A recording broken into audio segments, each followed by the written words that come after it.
Good morning to all. Today we will discuss about coefficient of correlation. So in last lecture we have covered chi-square test. Okay, what is meant by chi-square test, and we have also solved two problem based on the chi-square test. Okay, त्यानंतर आपण त्यामध्ये chi-square table काय असतं ते सुद्धा आपण बघितलेलं आहे. Okay, today we will discuss about the coefficient of correlation. So coefficient of correlation is also one formula, so which can be used to correlate. Okay, we can prove statistically what is the relationship between two variables. दोन variables मध्ये काय relationship आहेत हे आपण statistically prove करू शकतो. Okay, जसं की आपण काय स्क्वेअर टेस्टनं प्रूव्ह केलं. ओके, तसंच आपण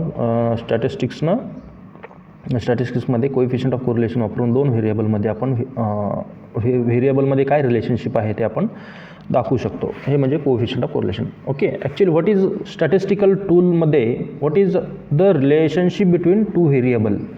दोन व्हेरिएबलमध्ये काय रिलेशनशिप आहे. ओके, दोन व्हेरिएबलमध्ये काय रिलेशन, दोन व्हेरिएबल याचा अर्थ काय. ओके, आपण नेक्स्ट ह्याच्यामध्ये बघणार आहोत भरपूर एक्झाम्पल असे. दोन व्हेरिएबल म्हणजे फॉर एक्झाम्पल एक आहे झाड आणि त्या झाडाला तुम्ही खत टाकताय. त्या खताचं आणि त्या झाडाच्या उंचीचं, ते खत टाकल्यानंतर झाडाची उंची वाढायला लागली. ओके, तर ते खताचं आणि खताचं प्रमाण फॉर एक्झाम्पल एका झाडाला तुम्ही 5 ग्रॅम खत टाकला आणि दुसऱ्या झाडाला तुम्ही 6 ग्रॅम खत टाकला, तिसऱ्याला 7 ग्रॅम, असं क्वांटिटी वाढवत गेलं. जसं जसं तुम्ही क्वांटिटी वाढवत गेला ओके, तसं तसं झाडाची हाईट जास्त वाढते. 4 ग्रॅमपेक्षा 5 ग्रॅम टाकलेल्या झाडाची हाईट जास्त आहे, 5पेक्षा 6 ग्रॅम टाकलेल्या झाडाची हाईट जास्त आहे. म्हणजे ह्यांच्यामध्ये काहीतरी रिलेशनशिप आहे. म्हणजे जसं खताचं प्रमाण वाढवतं तसं त्यांची हाईटसुद्धा वाढते. म्हणजे ह्याला म्हणायचं दोन व्हेरिएबल. एक खत आहे, खताचं क्वांटिटी एक व्हेरिएबल झाला, आणि दुसरं झाडाची हाईट हा एक दुसरा व्हेरिएबल, त्याला म्हणायचे दोन व्हेरिएबल्स. ओके, आपण भरपूर एक्झाम्पल आपण बघूया अजून नेक्स्ट.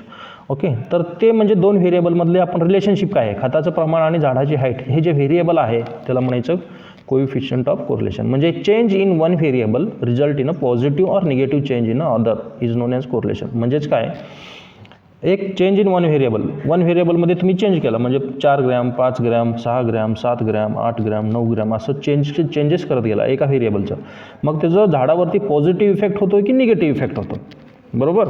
म्हणजेच याचा अर्थ change in one variable result A positive or negative change in other variable. म्हणजे झाडावरती पॉझिटिव्ह रिझल्ट चेंज होतो आहे, इफेक्ट होतो आहे का निगेटिव्हली चेंज इफेक्ट होतो आहे का, झाडाचं प्रमाण झाडाचं हाईट वाढत नाही आहे की झाडावरती दुष्परिणाम होत आहेत. ओके, झाड मरून जात आहे. ओके, तर हे जर काय पण असू शकते त्याचं रिझल्ट पॉझिटिव्ह असेल, झाडाची उंची वाढते तर पॉझिटिव्ह म्हणायचं. जर झाडाचं उंची वाढत नाही आहे, उलट झाड त्याला विल्टिंग होते म्हणजे झाड वाढायला लागले, त्याला म्हणायचं निगेटिव्ह इफेक्ट. समजलं. म्हणजे काय पण होऊ शकतो दोन व्हेरिएबलमध्ये, बरोबर. Is non as correlation. म्हणजे त्यांच्यामध्ये जे रिलेशनशिप आहे खताचं प्रमाण आणि झाडाची हाईट, तर ह्याला काय म्हणायचं कोरिलेशन्स. ओके, त्यांचं कायमध्ये रिलेशन आहे काहीतरी. Okay, so in correlation the variable which change with the change in the other is said to be dependent variable or independent.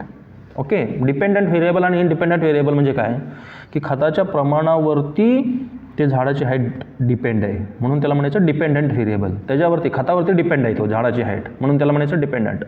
आणि इंडिपेंडंट व्हेरिएबल म्हणजे काय की खताचं फॉर एक्झाम्पल खताचं आणि त्या झाडाची हाईटची काहीच संबंध नाही, झाड ऑटोमॅटिकली वाढायला लागलं, मग त्याला म्हणायचं इंडिपेंडंट व्हेरिएबल. त्याच्यावरती डिपेंड नाही आहे खतावरती, त्याला म्हणायचं इंडिपेंडंट व्हेरिएबल. ओके, हे दोन concept. The relationship between of these two variable can also be graphically plotted using value of one variable on x axis and other variable along the Y axis. म्हणजे हे जे दोन आहेत, मग आपण ग्राफवरती सुद्धा ह्याचं डायग्राम आपण काढू शकतो. खताचं जे रेशो आहे 2 ग्रॅम ओके 3 ग्रॅम 4 असं 10 ग्रॅमपर्यंत तुम्ही एक्स ॲक्सिसवरती प्लॉट करू शकता, आणि झाडाची हाईट किती आहे त्याचे व्हॅल्यू वाय ॲक्सिसवरती प्लॉट करायचं आणि आपण त्याचं ग्राफ काढू शकतो. ओके, सो हे दोन्ही व्हेरिएबलचं आपण ग्राफिकली सुद्धा आपण रिप्रेझेंट करू शकतो. म्हणजे ग्राफवरनं सुद्धा आपल्याला सांगता येईल की हे दोघांमध्ये रिलेशनशिप काय आहे ते. ओके, हे सुद्धा आपण नेक्स्ट स्लाईडमध्ये आपण बघणार आहोत. Such graphical representation of two variable indicating the nature of association between the attribute is called scatter diagram. Okay, त्यांच्यामध्ये काहीतरी स्कॅटर डायग्राम म्हणजे 4ला काही म्हणजे 4ला एका ठिकाणी पॉईंट येईल तुमचा, 5ला एका ठिकाणी पॉईंट येणार तुमचा, बरोबर की नाही. 6 ग्रॅम खताला एका ठिकाणी पॉईंट, म्हणजे झाडाच्या हाईटनुसार ते वेगवेगळे असं पॉईंट आपण देणार. मग ते सगळे ग्राफवरती सगळे स्कॅटर्ड पॉईंट येणार, म्हणून त्याला म्हणतात स्कॅटर्ड डायग्रॅम. हो और कोरिलेशन चार्ट, त्यालाच काय म्हणायचं, correlation chart.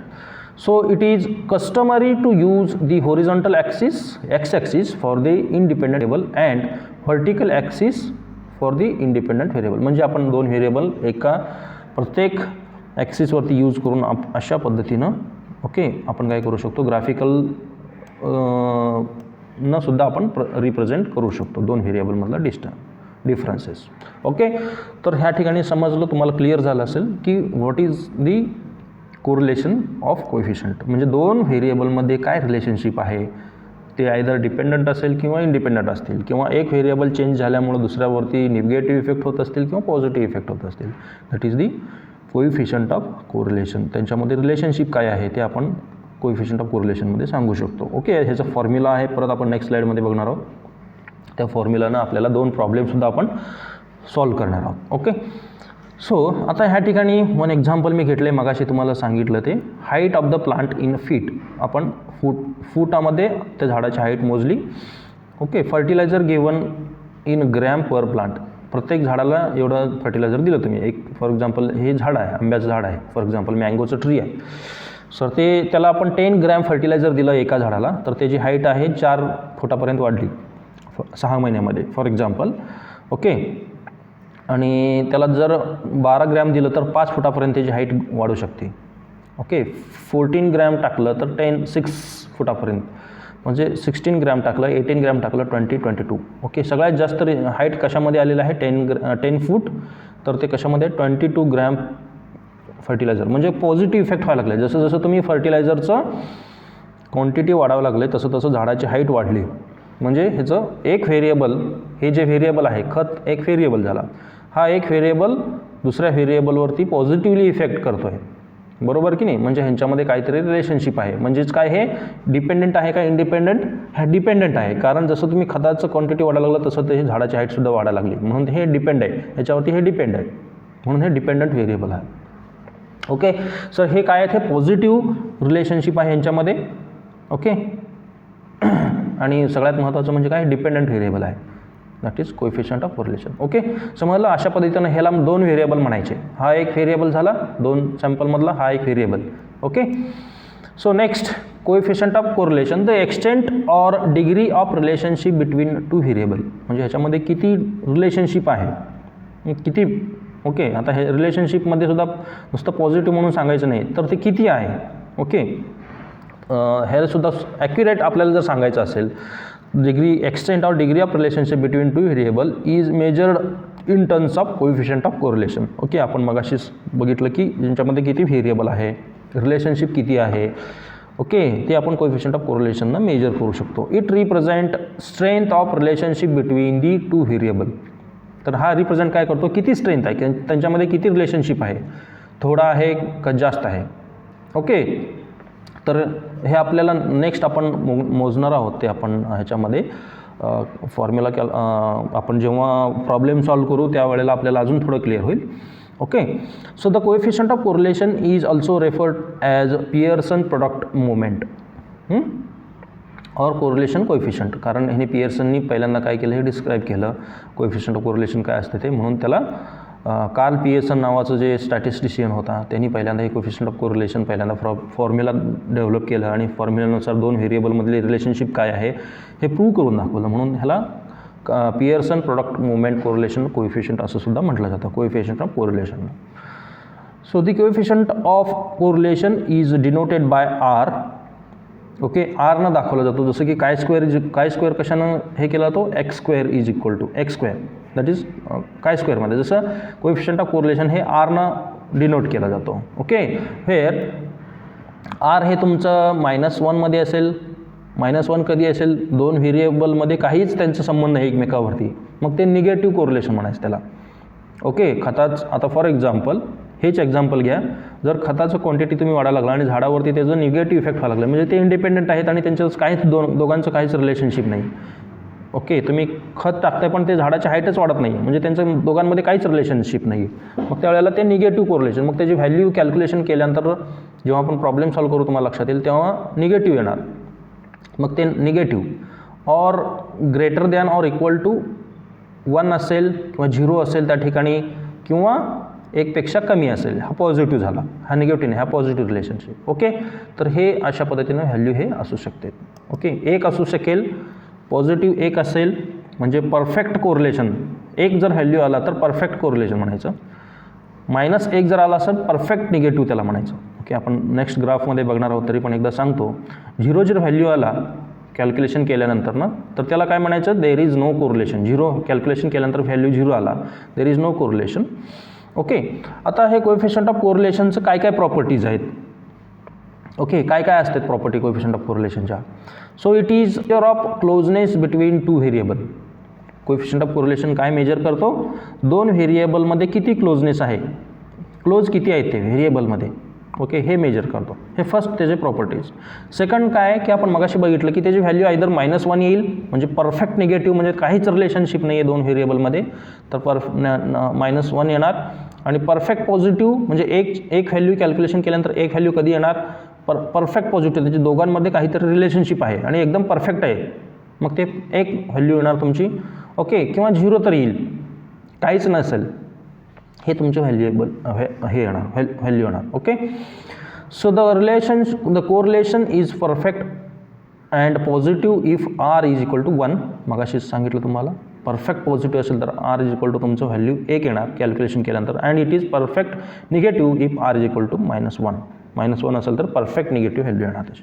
Okay, so if R is equal to 0 then there is no correlation between 2 variable and they are said to be independent. मगाशी सांगितलं, जर Rची व्हॅल्यू म्हणजेच कोएफिशियंट ऑफ कोरिलेशनची व्हॅल्यू जर 0 येत असेल तर ते इंडिपेंडंट, त्यांचं दोघांचं रिलेशनशिपच नाही, त्यामुळे ते इंडिपेंडंट आहेत. ओके, डिपेंडंट असतील तर ते 1 येणार तुमची व्हॅल्यू, किंवा 0.9 येणार, किंवा 0.5 येणार, पार्शल पॉझिटिव्ह. आपण ते थोडंफार बघणार आहोत नेक्स्ट ह्याच्यामध्ये. सो हे काय ते प्रॉपर्टीज. ओके, प्रॉपर्टीजमध्ये सगळ्यात महत्त्वाचं लक्षात ठेवा, -1 म्हणजे काय, परफेक्ट निगेटिव्ह, +1 म्हणजे परफेक्ट पॉझिटिव्ह, 0 म्हणजे देर इज नो कोरिलेशनशिप. ओके, म्हणजेच काय ते इंडिपेंडंट आहे. हे मग सगळ्यात महत्त्वाचं हे प्रॉपर्टीज आहेत. ओके, सो आणि ते किती क्लोजनेस आहेत 2 व्हेरिएबल हे आपण मोजतो कोएफिशियंट ऑफ कोरिलेशनला, हे एक प्रॉपर्टी तिची आहे. ओके, आता आपण बघणार आहोत हे -1, +1, 0. ओके, हे जे आपण बघितलं तर त्यामध्ये आपण ग्राफिकली बघणार आहोत type of correlation. Okay, first आहे perfect positive correlation. Perfect positive म्हणजे मगाशी आपण जे बघितलं +1 किंवा आपण सिम्पली 1 व्हॅल्यू जेव्हा येईल तेव्हा perfect positive correlation. The correlation between 2 variable x and y is said to be perfect positive when both the variables are directly proportional to each other. Okay, म्हणजे 2 x आणि y वरती तुम्ही मगाशी आपण फर्टिलायझरचं effect आणि प्लांटची हाईट हे दोघांचं काय केलं आपण, रिलेशनशिप बघितलं. त्यांचं काय रिलेशन आहे, पॉझिटिव्ह रिलेशन आहे. क्वांटिटी फर्टिलायझरचं वाढवल्यानंतर ना प्लांटची हाईट वाढते, म्हणजेच काय ते डिपेंडंट व्हेरिएबल म्हणजे पॉझिटिव्ह रिझल्ट येतो आहे झाडावरती. ओके, म्हणजे एखादं डॉक्टरने मेडिसिन दिला, ओके, तुम्हाला एखादं टॅबलेट दिलं लिहून 50 mgचा किंवा 100 mgचा किंवा 150 mg असेल, 200 mg असेल, 250, 300, जसं जसं 50 mg एखादं टॅबलेट दिलं की तुम्हाला बरं व्हायला 4 दिवस लागत असेल, 100चं दिलं की बरं व्हायला 2 दिवस लागत असतील, 150 mgचा एखादा टॅबलेट दिला, ओके, डोस असतो तो, जास्त असतो क्वांटिटी. ओके, तर 150चं दिलं तर 1.5 दिवसात तुमचं कमी होतो, 200 mgचं दिलं तर 1 दिवसामध्ये ते कमी होतो. त्यानंतर 250 mgचं टॅबलेट जर तुम्ही तेच टॅबलेट सेम फक्त क्वांटिटी वाढवत गेलं, ते डोसचं प्रमाण वाढवत गेलं, तर तुम्हाला फक्त 2-3 तासामध्ये म्हणजे 2-3 तासामध्ये ते आजार तुम्हाला डोकंदुखी किंवा सर्दी कमी होत असेल फॉर एक्झाम्पल. तर काय हे पॉझिटिव्ह रिलेशन आहे, म्हणजे जसं जसं तुम्ही डोसचं क्वांटिटी वाढत गेला प्रमाण, तसं तसं त्याचं आजाराचं प्रमाणसुद्धा लवकर बरं होण्याचं प्रमाण कमी आहे, लवकर आहे, चांगले रिझल्ट्स आहेत, त्याला पॉझिटिव्ह कोरिलेशनशिप म्हणायचं. ओके, मग आपण हे ग्राफिकली आपण सांगू शकतो. ओके, मग एकावरती काय लिहायचं, एक्स ॲक्सिसवरती तुमचं डोसचं quantity 50 mg, 100 mg, 150 mg, 200 mg, okay, 250 mg, 300 mg, आणि इकडं टाईम किती टाईम पिरियड लागतो तुम्हाला 2 days 3 days okay 2 days 1 days half days okay. त्यानंतर तुमचं काय असेल ते तासामध्ये हे वाय ॲक्सिसवरती तुम्ही तासामध्ये तुम्ही ही क्वांटिटी लिहू शकता. म्हणजे 3 दिवसाचं किती तास होते ते लिहायचं प्लॉट करायचं असं ओके. मग हे तुमचं ग्राफ येतो. मग त्यांच्यामध्ये रिलेशनशिप कसं आहे पॉझिटिव्ह आहे का निगेटिव्ह आपण सांगू शकतो ओके. सो हे आपण वाय आणि ॲक्सिसवरती काय करू शकतो ग्राफिकली हे करू शकतो प्लॉट करू शकतो. आणि ते ग्राफ बघितल्यानंतर आपल्याला समजतं की हे पॉझिटिव्ह रिलेशन आहे का निगेटिव्ह रिलेशन आहे. Example perfect positive correlation is not usually found in a nature okay. Perfect positive correlation हे नॅचरल जे एक्झाम्पल्स आहेत मग असे तुम्हाला सांगितलं एखादं फर्टिलायझरचं इफेक्ट म्हणा ओके हे नॅचरलमध्ये आढळत नाही तसे is not usually found in a nature but some approaching to that extent are height and weight age आणि हाईट एज आणि weight up to certain age rain and humidity day length आणि temperature. हे काय ते example आहेत okay. Example काय काय ह्याच्यामध्ये हाईट आणि वेट म्हणजे फॉर एक्झाम्पल एवढं जर हाईट असेल माणसाचं तर त्याचं वेटसुद्धा एवढं असलं पाहिजे. हे नेचर मग तसा होत नाही ना कंटिन्युअसली. फॉर एक्झाम्पल एखादा माणूस जास्त जाड असू शकतो एवढाच हाईट असेल 2 माणसामध्ये कम्पेअर केलं एक माणूस सेम हाईटचे तर किंवा 10 माणसं आपण 10 माणसं 5 फुटाचे 10 माणसं आपण आणले आणि प्रत्येकाचं वेट जर बघितलं तर प्रत्येकाचं वजन हे वेगळं वेगळं असू शकतो ओके. म्हणजे हाईट आणि वेटचं आपण जर रिलेशनशिप काढायला गेलं तर हे ओके जुळत नाही प्रत्येकाचं सेम असू शकत नाही डिफरंट असू शकतं. म्हणून नेचरमधले जे एक्झाम्पल्स आहेत ओके एज किंवा हाईट म्हणजे सपोज 10 वर्षाचा एखादा मुलगा असेल आणि त्याची हाईट जर आपण कम्पेअर करायला केलं तर डिफरंट येऊ शकतो. एज आणि वेट ओके एजनुसार आणि 40 वर्षाचं त्याचं वेट किती असलं पाहिजे ह्याच्यामध्ये सुद्धा आपल्याला व्हेरिएबल असू शकतो ओके. रेन आणि ह्युमिडिटी एवढं पाऊस पडला की एवढं ह्युमिडिटी असलं पाहिजे ह्याच्यामध्ये सुद्धा आता ते जिओग्राफिकल लोकेशननुसार डिफरंट असणार. हाय अल्टिट्यूडला ह्युमिडिटी आणि रेनफॉल ह्यांचं रेशो वेगळा येणार. खाली ग्राउंड फ्लोअर म्हणजे तुम्ही ज्या समुद्रसपाटीला एकदम खाली आला समुद्राच्या किनारी तिथं रेनफॉल आणि ह्युमिडिटीचं प्रमाण हे वेगळं वेगळं असणार ओके. डे लेंथ आणि टेम्परेचर म्हणजे सकाळचं जिओग्राफिकल ह्याच्यानुसार हे सुद्धा सकाळी 7 वाजता टेम्परेचर वेगळं असणार ओके. म्हणजे समुद्राजवळ वेगळं असणार आणि डोंगरावरती हाय अल्टिट्यूडला गेला तिथं वेगळं असणार. हे व्हेरिएबल असू शकतो समजलं. हे असे वेगवेगळे कोरिलेशन आपण भरपूर एक्झाम्पल्स आहेत असे कोरिलेशनच्या ते आपण सांगू शकतो. परफेक्ट पॉझिटिव्ह कोरिलेशन ह्याचं ग्राफ कसं दिसणार बघा. परफेक्ट पॉझिटिव्ह कोरिलेशनचं परफेक्ट पॉझिटिव्ह कोरिलेशन असेल तर असं एकदम स्ट्रेट लाईनमध्ये तुमचं काय येणार ग्राफ येणार ओके. म्हणजे त्याच्यावरती परफेक्टली त्यांचं 2 रिलेशन असेल तर ओके. मग असे ते एक्झाम्पल बघितलं तुम्ही फर्टिलायझरचं क्वांटिटी वाढवत गेला आणि परफेक्टली ते हाईटसुद्धा वाढत गेलेलं आहे. मग त्याचं डायग्राम तुम्हाला अशा पद्धतीचं स्ट्रेट लाईन येणार प्रत्येक पॉईंट असे एकदम क्लिअर कट येणार त्याला म्हणायचं परफेक्ट पॉझिटिव्ह कोरिलेशन. मग त्याचं value R is equal to 1 येणार +1 दॅट इज +1 ओके.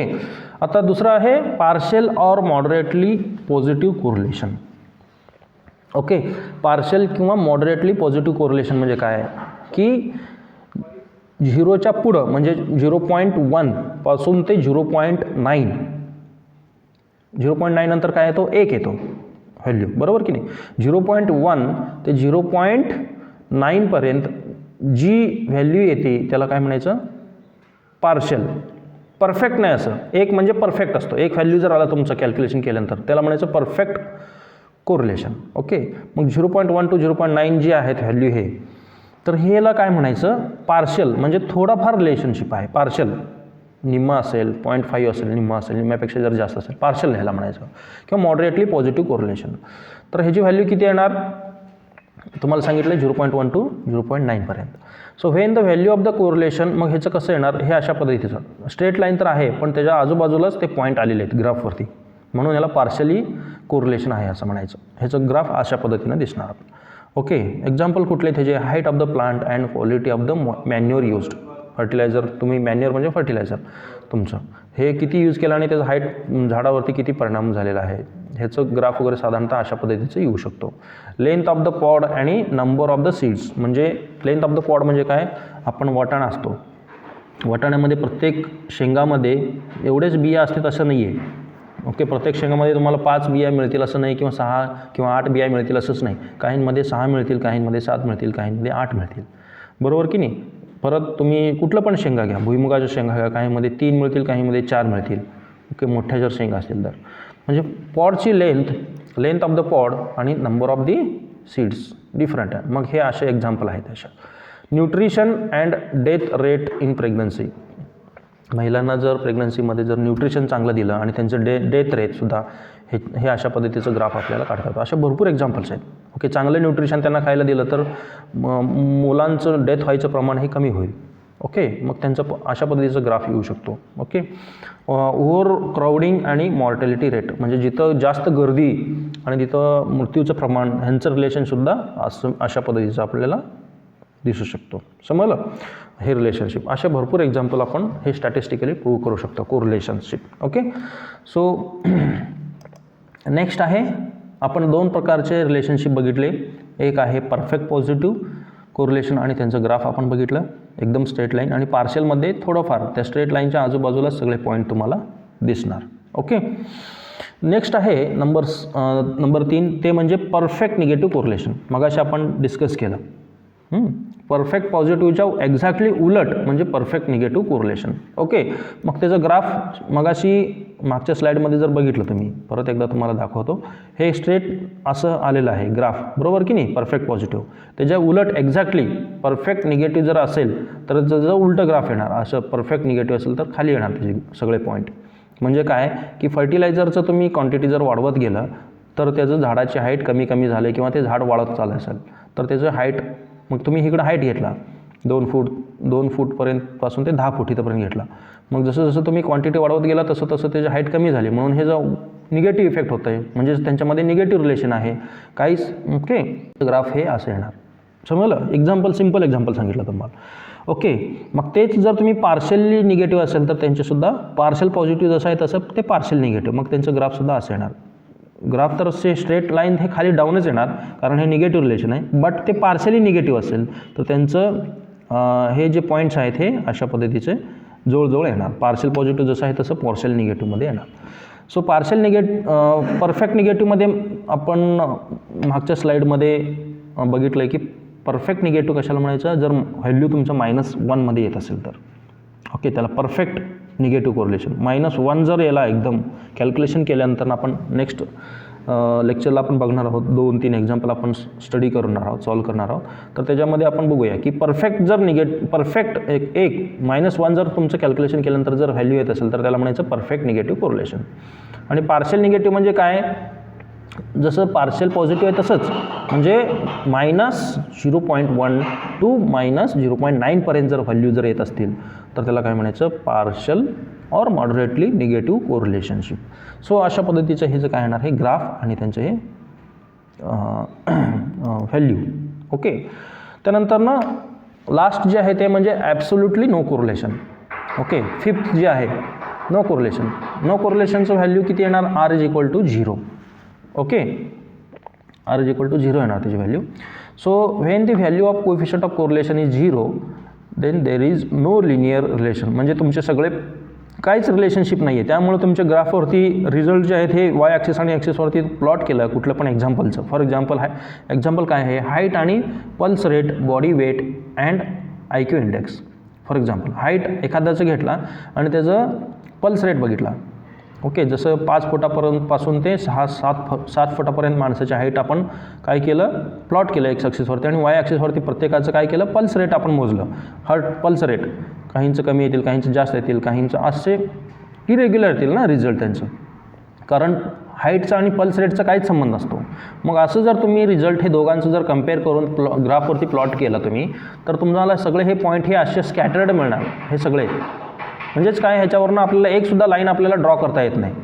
ओके, मग त्याला काय म्हणायचं, no correlation, there is no. त्यामुळं त्या ठिकाणी तुम्हाला अशा प्रॉब्लेममध्ये तुम्हाला जे आरची व्हॅल्यू येणार ते 0 येणार. समजलं, म्हणजेच आपण त्या ठिकाणी काय सांगू शकतो, absolutely there is no correlation, that means R=0. मग त्याचं डायग्राम हे ग्राफ जे आहे ते अशा पद्धतीचं दिसणार. ओके, तसंच तुम्ही बॉडी वेट आणि IQ जर बघितला, प्रत्येक माणसाची बॉडी वेटनुसार IQ बघितला, त्याचंसुद्धा व्हॅल्यू तुम्हाला वेगवेगळं येणार. त्यामुळं त्याचंसुद्धा डायग्राम आपण ग्राफिकल स्कॅटर डायग्राम येणार आणि व्हॅल्यू मॅच होणार नाही. मग त्याचंसुद्धा ह्याला म्हणायचं there is no correlation. Okay. So अशा पद्धतीनं आपण 5 टाईपचे काय बघितलेत कोएफिशियंट ऑफ कोरिलेशनचे प्रकार. 5 प्रकार कुठले कुठले? ओके, परफेक्ट पॉझिटिव्ह, सेकंड आहे पार्शल पॉझिटिव्ह, थर्ड आहे परफेक्ट निगेटिव्ह, फोर्थ आहे पार्शल निगेटिव्ह आणि जे फिफ्थ आहे ते म्हणजे absolutely there is no correlation. Okay, R is equal to 0. Okay, लक्षात ठेवा, ह्याच्यावरून आपल्याला सांगता येईल परफेक्ट पॉझिटिव्हचं +1 येणार, पार्शलचं 0.1 to 0.9पर्यंत येणार. ओके, आता परफेक्ट निगेटिव्हचं व्हॅल्यू येणार -1, पार्शल निगेटिव्हचं येणार -0.1 to -0.9पर्यंत येणार आहे पार्शल निगेटिव्ह आणि there is no correlation. Okay, R is equal to 0. असे 5 टाईपचे काय आहेत हे कोएफिशियंट ऑफ कोरिलेशनचे एक्झाम्पल्स आहेत आणि ते एक्झाम्पल्स आपण नेक्स्ट लेक्चरमध्ये फॉर्म्युलामध्ये आपण काय करणार आहोत ते बघणार आहोत. ओके, सो तुम्हाला सगळं आता समजलं असेल. आपण काय परत एकदा सांगतो, कोएफिशियंट ऑफ कोरिलेशन म्हणजे आपण 2 व्हेरिएबलमध्ये काय रिलेशनशिप आहे, आयदर ते पॉझिटिव्ह आहे का निगेटिव्ह आहे, हे आपण स्टॅटिस्टिकली जर प्रूव्ह करायचं असेल तर आपण कोएफिशियंट ऑफ कोरिलेशन फॉर्म्युला वापरून, आता फॉर्म्युला काय आहे ते आपण नेक्स्ट ह्याच्यामध्ये बघणार आहोत. कोएफिशियंट ऑफ कोरिलेशनचं फॉर्म्युला काय आहे ते, तर कोएफिशियंट ऑफ कोरिलेशन हे फॉर्म्युला यूज करून आपण ते प्रूव्ह करू शकतो. ओके, त्यामुळं जे स्टॅटिस्टिक्स आहे ते प्रत्येक सब्जेक्ट इवन आर्ट्सच्या प्रत्येक सब्जेक्टमध्ये सुद्धा त्याचा यूज होतो स्टॅटिस्टिक्सचा. ओके, त्यामुळं बायोलॉजिकलमध्ये तर होतोच, आपण ते स्टॅटिस्टिक्सनं आपण एखादं बायोलॉजिकल एक्झाम्पल प्रूव्ह करू शकतो. त्यामुळं त्याला ते अजून थोडे एव्हिडन्सेस मिळतात. समजलं? तर असे भरपूर स्टॅटिस्टिकल फॉर्म्युला आहेत, टूल्स आहेत की जे वापरून आपण बायोलॉजिकल एक्झाम्पल आपण ते प्रूव्ह करू शकतो. जसं की मॅथमॅटिकलनं प्रूव्ह करतो एखादा फॉर्म्युला. ओके, तसंच स्टॅट्ससुद्धा एखादं फॉर्म्युला वापरून आपण एखादा बायोलॉजिकल जे एक्झाम्पल्स आहेत ते आपण प्रूव्ह करू शकतो. ओके, तर आपण आपल्या सिलेबसमध्ये 2च आहेत. एक आहे chi², दुसरा आहे कोएफिशियंट ऑफ कोरिलेशन. chi² आपण ऑलरेडी कव्हर केलेलं आहे. कोएफिशियंट ऑफ कोरिलेशन म्हणजे काय, त्यांचे टाईप्स किती आहेत. ओके, कार्ल पियर्सननी ते डिस्क्राईब केलं पहिल्यांदा, म्हणून ते पियर्सन कोएफिशियंट कोरिलेशनसुद्धा असं त्याला म्हटलं जातं. सो आणि what are the different types of coefficient of correlation. 5 types आपण कव्हर केले आहेत आणि त्यांचे graphs with example. Okay, so today we will stop here. In next lecture we will cover the examples of coefficient of correlations.